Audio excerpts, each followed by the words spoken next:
అండి అందరికీ. ఈరోజు నేను మా ఇంట్లో కొబ్బరి రైస్ ట్రై చేసిన. అది చాలా టేస్టీగా వచ్చింది అండ్ మీరు కూడా ట్రై చేయాలి పక్కా. సూపర్ ఉంది.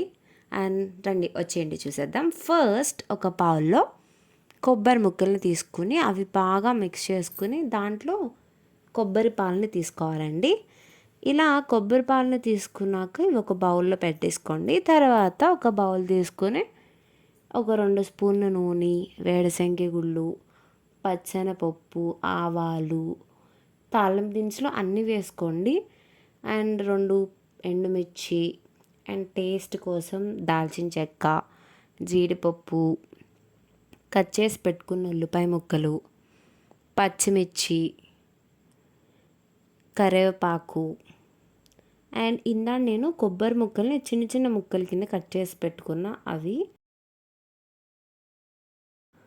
ఒక 2 మినిట్స్ అయ్యాక మనం ఒక స్పూన్ ఉప్పు, ఒక స్పూన్ కారం వేసుకుని ఇవన్నీ కలిసేలాగా కలుపుకోవాలి.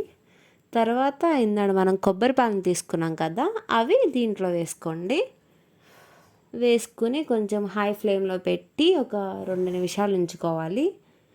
తర్వాత ఇంకా రైస్ని తీసుకుని ఆ రైస్ని దాంట్లో యాడ్ చేసుకోవాలి. యాడ్ చేసుకున్నాక కొంచెం తడి తడిగా ఉంటుంది. ఒక 2 నిమిషాలు ప్లేట్ పెట్టి స్లో ఫ్లేమ్లో పెట్టి మగ్గనివ్వాలి. ఇలా మగ్గనిస్తే కొంచెం టేస్ట్ ఇంకా బాగా వస్తుంది. చాలా ఈజీగా మీరు కూడా మీ ఇంట్లో ట్రై చేసుకోవచ్చు. కొబ్బరి రైస్ ఎలా చేయాలో చూసారు కదా, తప్పకుండా ట్రై చేయండి.